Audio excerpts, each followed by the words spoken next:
Hi there, I'm Jen Burson, and I am the founder and president of Generation PR. I teach PR professionals various strategies to become pitching powerhouses. I love this topic so much. It's a great time to plan new goals, and I would assume that agency growth is at the top of your list. So, that could mean bringing on dream clients, generating a record amount of revenue, but you don't just magically reach that goal overnight. You have to kind of stay consistent, put in the work. So we are going to talk today about why having a vision for your life and setting your why is a key part of setting and achieving your agency goals. We're going to quickly talk about 7 steps that you need to take to build that momentum so that you can have consistent growth in your business. And so the first one, nail down your vision, like have a vision for your life. I don't want you to just work hard for the sake of working hard, because that's not any way to live your life. It doesn't mean much if you don't know what you're working for. So take some time to reflect on what success means to you, both in terms of that big picture success and then the small everyday wins. Revisit what success means to you. Don't think about the numbers here. We're going to get to that later, but instead focus on things like your mindset, how you feel during the day. You by now know this is a big part of why I'm here. And I'm going to stress a lot about my big why, because that's a huge part of my goal in life. And I want your business to feel great. I want you to love what you're doing. I want you to love your clients. I want you to feel driven to do what you love and eliminate the things that suck the life out of you, that aren't motivating, they're not inspiring.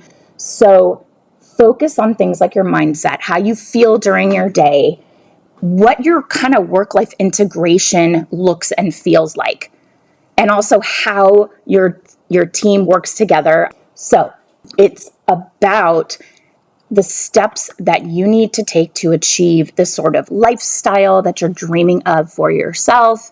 If that means that a friend wants to go for a hike in the middle of the day, and you know that hiking really energizes you, but that part of your mind is like, ooh, I feel bad because I'm supposed to be at my desk because it's a work day, and what if a client needs something? The client's not going to need anything. And even if they do, 2-hour detour to go take a hike with a friend, which gets you to connect with a friend, which gets you out breathing fresh air, which gets your body moving. There's only positive and only upside to that. And by the way, I want you to continue to tell yourself, I'm working for myself. I can do what I want. That's why I'm doing this. Don't feel like you will only achieve success or you're only earning your retainer if you are sitting in front of your desk. That's where work-life integration comes in. And when those opportunities fall in your lap, a friend's like, hey, you want to meet for a drink? Yes. Hey, do you want to grab brunch on Friday? Yes. Or I'm in your neighborhood. Do you have an hour for coffee? Yes. Okay? Try to allow yourself more of that work-life integration and the benefits of having your own business. These are the reasons why we can I can go take a hike in the middle of the day if I want, because, my clients don't know where I am, and also they really wouldn't care. So think about the steps that you need to take to achieve the kind of lifestyle that you're dreaming of for yourself. And, the plan that you have can be as detailed as you want it to be. And it's okay if you have setbacks. There's always going to be some kind of setback. But what matters is that you keep working towards your goal to create the life that you want. And setbacks are lessons, So if anything comes along and you're like, oh, that just kind of derailed me, or I took on a client that really doesn't fit my vision, that only gives you more clarity for what you do want your life to feel and look like. Number 2, set some clear financial goals. So now that you have your vision for your life, you need to figure out the revenue that you need to support it. And this calculation, what you included in it is completely up to you, but be sure to consider your business and your personal savings and expenses along the way in this. So you have to know about all of your obligations, your liabilities. You work backwards to figure out your monthly revenue goals. How many clients you need to have on retainer per month to make that amount. Also, what, other factors, what do you need to charge them? And what does it cost for you to actually execute on those services? So your team, your business expenses, your databases, any professional education that you're checking into, all of that should be covered. And you should still be making money, by the way. A lot of agency owners make enough to pay for their expenses and their team, and then they're just kind of, sometimes working for free, sometimes working for barely minimum wage. We want you to make money also. And another factor to this calculation, because again, this goes back to your work-life integration, how much do you want to work? If you are not wanting to work all day, every day, nights and weekends, then you need help. You can't do it all. And you need to charge more because you can't take on smaller clients. Because let's say, you want to make $5,000 a month on a retainer and you're charging $2,500, that's double the work versus finding a client to pay $5,000. So the goal is to work towards those bigger retainers, which allows you to build a team, to work less, to have fewer clients, to meet your revenue goal. It's all like a win-win. Okay. But the key here is you either have to raise your rates, which is what I want you to do, for new clients. I don't love raising rates on current clients unless they're adding services. But you either do that or you have to take on more clients to meet your revenue goal. And so if you decide you need to take on more clients, then you can sort of stagger the efforts throughout the year so that the changes feel less intense and less overwhelming and intimidating. But really, the goal here should be to define your revenue goal and figure out how your work is going to support the kind of life you want to have, which probably means not working as much, which means hiring a team, charging more, so you can have the revenue coming in with fewer clients, which means raising your rates, okay? Number 3, define your boundaries. You cannot put time and energy into reaching your goals if you are always on call, you're always available, you're always tied up with clients. So set those expectations with your clients on when you will and you won't be available. Limit meeting call lengths. Meetings don't always need to be an hour. Do not schedule them for an hour. You want to really set those boundaries so that your clients, don't expect that you are reachable 24/7 unless you are in crisis comms or something with a 24-hour news cycle. So you want to also pay attention to those clients where you see those red flags. They expect you are in their pocket, reachable at all times. If there's a client that you see you're asking for things from, especially in the courtship phase, and they don't get back to you, and then they finally get back to you after you're like, what the frick, where did they go? And they're like, I need this yesterday. You have to send me this right away. That's a huge red flag. You need to spot that red flag and say, if this is how they are now, what's it going to be like when they're actually paying me? It doesn't get better. I promise you, it gets worse. So you have to say no to what doesn't serve you and free up space to work on the things that really matter. And that's why it's so important to have that vision, for your life and how you want your business to feel and the kind of life you want your business to support, because it makes saying no very easy, especially when your clients don't respect your boundaries and they are really expecting to reach you at all times. Those decisions are very easy and you can say no because it doesn't serve the vision you have. And also, instead of working on proposals at all hours of the night, spend quality time with your family and your friends and kind of shut it down. Less time spent in meetings. Sometimes clients want to meet every week. That's way, way too frequent to meet every other week at a maximum. please. So you're spending less time in meetings, and that means you're spending more time working your creative and strategic muscles to actually score wins for your clients. Number 4, this is one of the biggest messages that I preach because it is so critical to so many aspects of being successful running your business, but it is to become a true expert in your niche. The media landscape is changing for everyone. We know that, and you need to be up to date on what is happening in your niche. And I always tell you to define specific niches that you want to be known as the go-to authority in that space so that dream clients come to you. You can charge higher retainers. There's just no downside to it. It's not like you're limiting opportunities. You are enabling bigger, better opportunities. Flow state, economies of scale, all of that comes when you have a niche.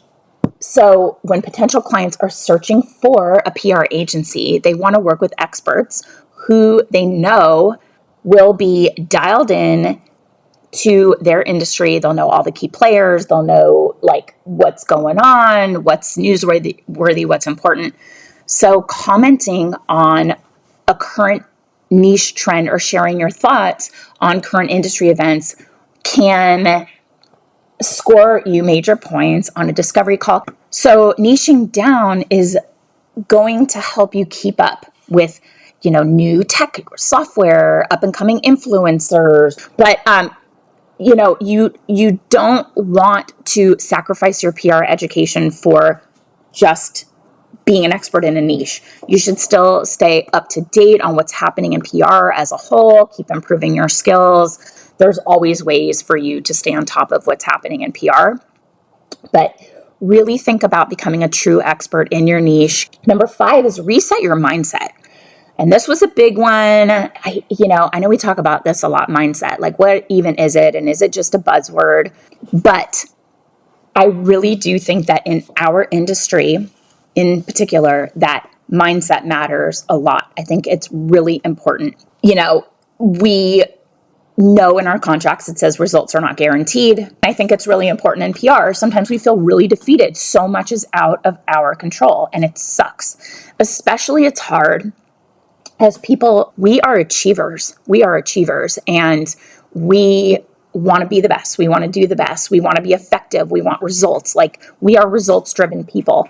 And when the key to getting the results, the gatekeeper's decisions in order to get press wins or in order to land clients, all of that is, or a lot of that is out of your control.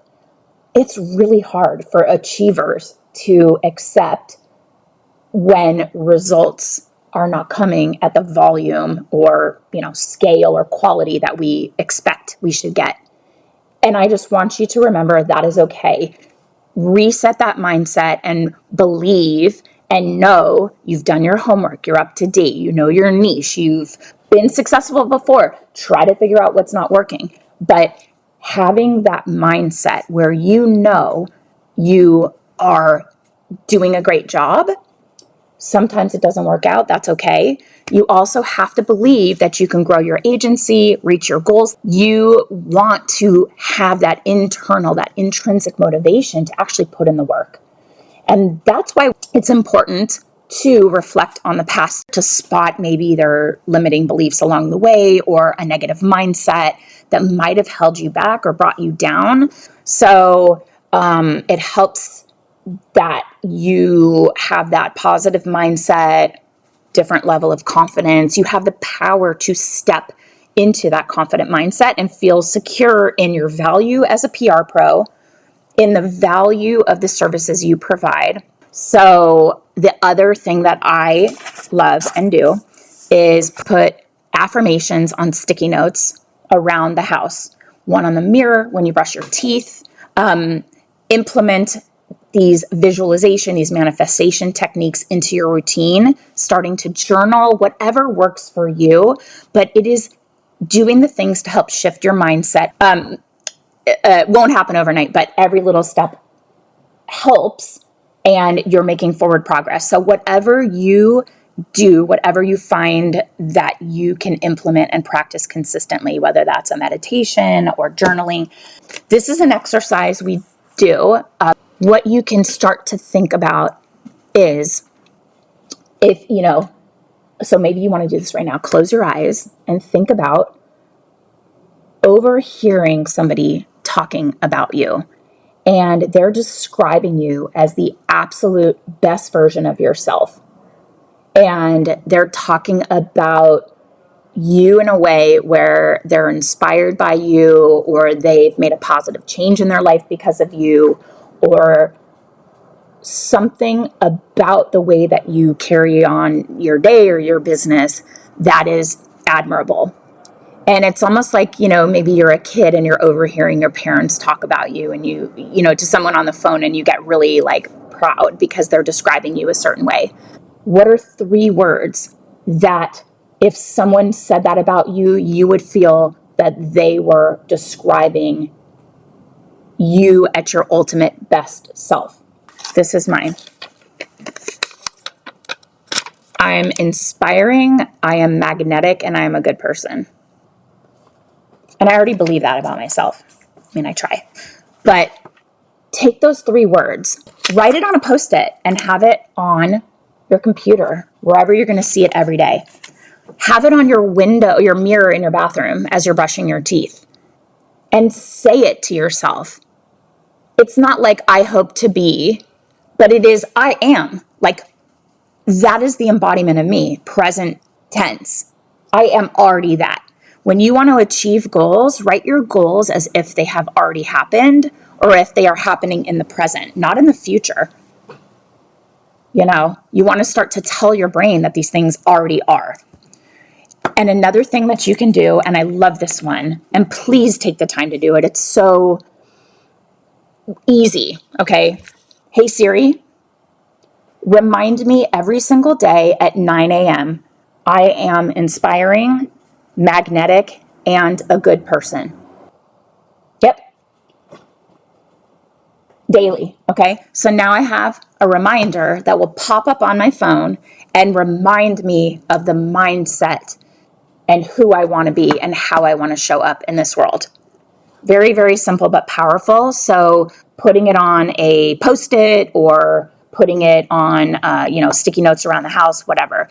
And also build up a team. You've got to have support of a team if you want to live your dream agency owner lifestyle. And if you don't already have a team behind you, your first step is to let go of that solopreneur mindset so that you're going to confidently find and hire support, collaborators, the right team members to do the right things on your team. Things you don't maybe love to do, or things you don't have time to do, things that are not the best use of your time. And if you do have a team, you can take this as an opportunity to fill in the gaps where you might need some additional support. So start by reviewing the services you offer. Maybe you need to streamline. That's part of niching down too, guys. It's not just who you serve, but it's also how you serve them. What are you doing for these people? If you're doing PR, social media marketing, influencer seeding, paid influencer campaigns, paid advertising, newsletters, graphic design elements, social media writing, the posts, things like that, it's too much. It's just too much. Do not do all of those things for clients. Streamline it. And that is niching down who you serve and also how you serve them with the services you're offering. And you can delegate some of those tasks or cut off the services that drag you down. You can't sustain it. So hiring for certain positions, like certain skills, like a copywriter or a graphic designer, instead of general roles like an assistant or an intern. And with those specialized roles, you can offload work outside of that zone of genius I talk about all the time, and you'll knock it out of the park. They're going to do a great job. They're going to spend a lot less time. It's going to cost you a lot less time. That is a big one, building up your team with the right people so that you can have the lifestyle as the agency owner you want. And 7, find an established mentor. Hi, I'm here if you need help. Working with and learning from a mentor is one of the most effective ways to improve your skills and take your agency to new heights. And the reason why is because they've done it before. They have the cheat codes. They can just give you the, steps, the proven steps to achieve your results and get, results and achieve your goals faster. They know how to do it because they've been there and done that. They've, hit the pitfalls. They know what to avoid. They hopefully are open and willing to give you everything you need to be successful. But think about what you want to learn from your mentor. Do you want to grow your niche expertise? Do you want to become a more skilled entrepreneur? Are you struggling with that mindset? Really keep that in mind when you're searching for a mentor. And PR is always changing, and you need someone that will mentor you that knows the current state of the industry inside and out, instead of somebody who really hasn't been active in years. So your mentor should be right there in the trenches beside you, just doing it at their own agency. That's what I'm here for. So thank you for being here. I will see you guys next week. Take care.